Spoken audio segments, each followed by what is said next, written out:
Plaza Podcast. Historias que cuentan.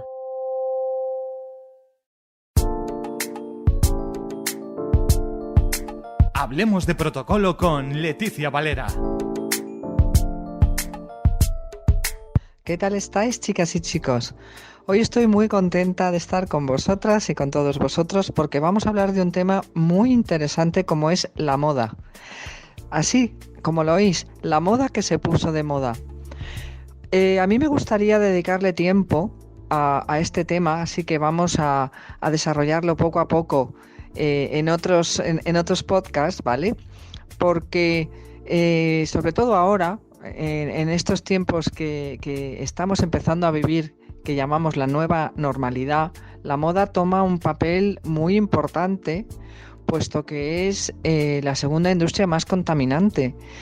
Y por tanto, este valor añadido que ahora llamamos sostenibilidad se va a convertir en algo cotidiano y en algo muy normal que vamos a querer que esté incluida en la moda. Pero para ello, como a mí me gusta hacer, porque es protocolo, vamos a interiorizar paso por paso de dónde viene la moda, su evolución. Hoy vamos a empezar dando una pincelada y, por supuesto, a pasarlo muy bien. Así que comenzamos. La moda que se puso de moda.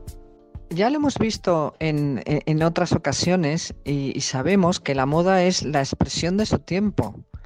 Todo el mundo tenemos necesidad de vestirnos, todo el mundo, pero no tenemos por qué seguir las pautas que nos indica la moda. Recordemos lo que decían o lo que dicen los antropólogos.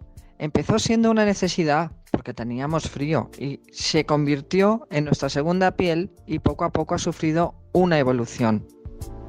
A lo largo de la historia, la moda ha representado y representa un verdadero medio de expresión. Y de cómo la mujer ha sido valorada, de su lucha y de sus triunfos y de sus logros. Por tanto, la moda no responde a ninguna arbitrariedad de diseñadores que trabajen al margen de la realidad, ni muchísimo menos. Como os digo, la moda es una auténtica expresión de su tiempo y es muy bonita y muy interesante ahondar ahí, ahondar en este tema, ahondar en ella y entenderla. La moda tardó en ponerse de moda. No fue hasta 1860, con uno de los modistas por excelencia, como fue Charles Frederick Worth, inglés, afincado en París, que tuvo la genial idea en colocar en los vestidos que confeccionaba una etiqueta con su firma, como si se tratara de una obra de arte. Hasta ese momento podríamos hablar solamente de la palabra indumentaria, que por supuesto no la menciono ni muchísimo menos de manera despectiva o peyorativa, que va. Pero sí que es cierto que cuando este señor, este modisto, decidió poner su firma en sus creaciones, se empezó a tratar la indumentaria se transformó en moda y se empezó a tratar cada una de sus colecciones, cada una de su creación en obra de arte. Fue a partir de ese momento cuando las damas de la sociedad solo querían llevar vestidos de modistas con renombre. Es decir, con confecciones firmadas. Y eso, ya os digo, eso ya se empezó a considerar moda. A partir de entonces, todos los grandes maestros de moda se han visto rodeados de leyendas. En el momento que ya todos empezaron a firmar lo que habían creado, todos se han convertido por unas cosas o por otras en leyendas. Por ejemplo, coloristas o aves exóticas como Poiret, que ahora hablaremos de él, y John Galliano. Los tímidos o más tímidos como han sido Balenciaga y Margiela.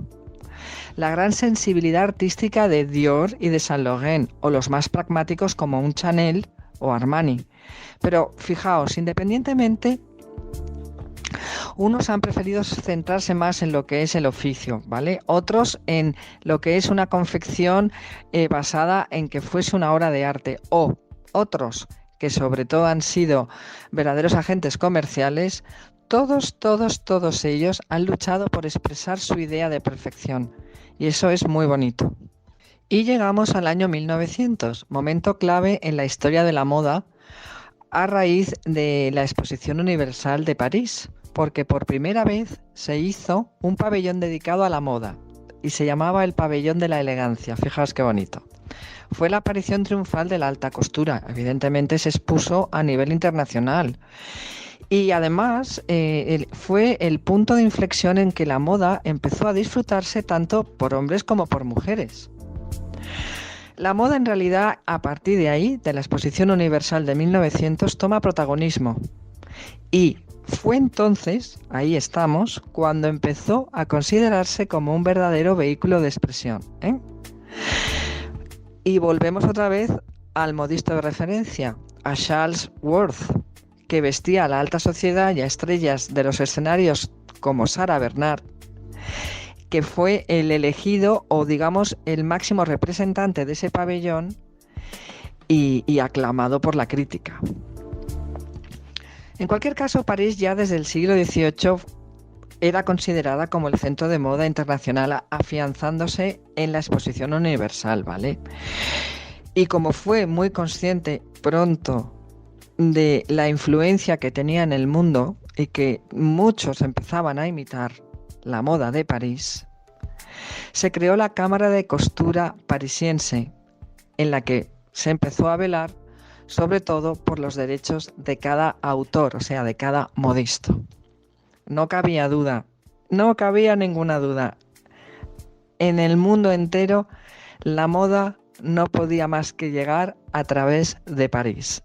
Así que ya sabemos que estamos situados en el año 1900 y estamos situados en la Exposición Universal de París y con un modisto de referencia como fue Worth. Curiosamente y paradójicamente, un inglés que se afinca en Francia, en París, y que funda la alta costura. Desde luego ha sido un referente a lo largo, evidentemente, de toda la historia de la moda, ¿vale? Porque además de formar sus propias creaciones, cada año presentaba una nueva colección, introduciendo en la moda el factor del cambio para fomentar las ventas. ¿Os dais cuenta? ¿Os dais cuenta todo cómo lo estamos analizando? Lo estamos desmigando poquito a poquito porque interiorizar todo esto es muy importante porque son momentos sociológicos en la historia de la humanidad muy interesantes que marcan la etiqueta, como os debo un podcast sobre la etiqueta para profundizar un poco más, que marcan también cómo la mujer se expresa a través de la moda.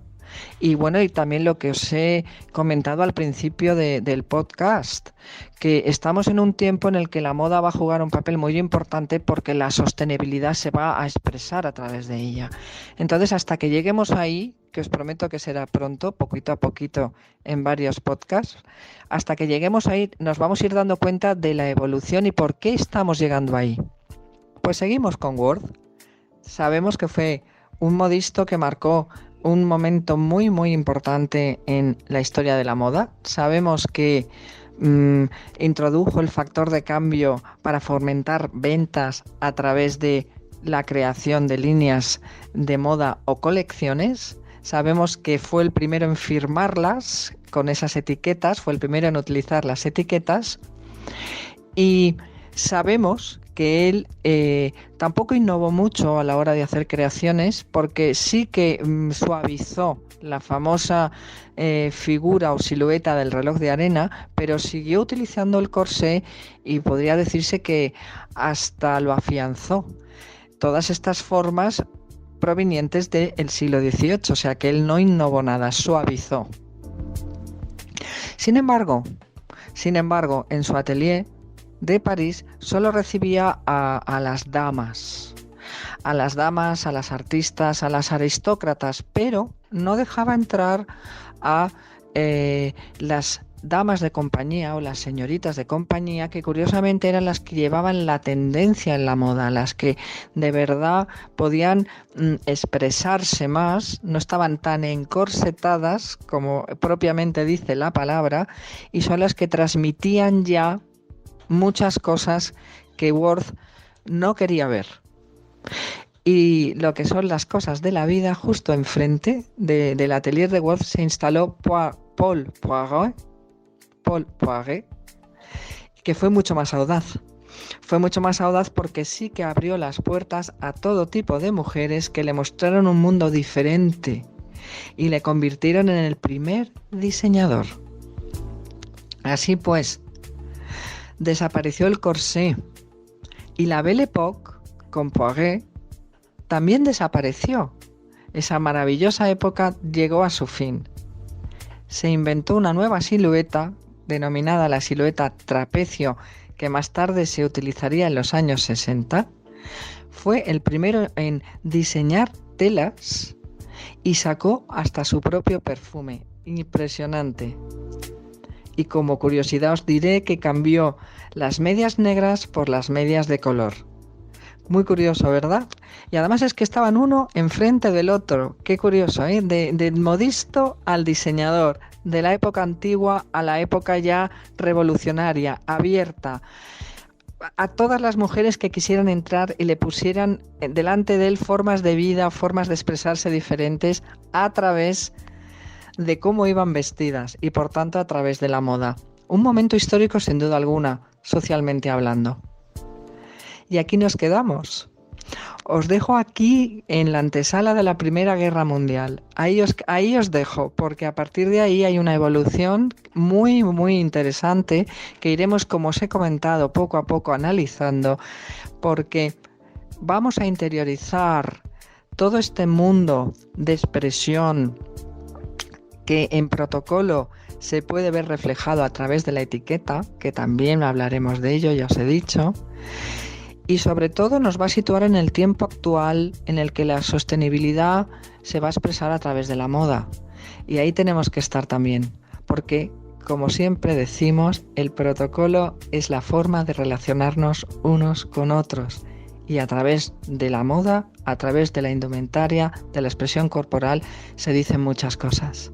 Ya sabéis que más vale una imagen que 1000 palabras.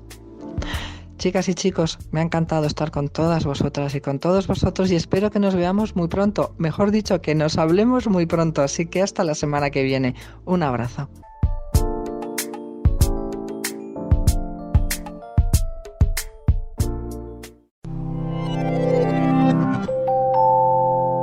Plaza Podcast.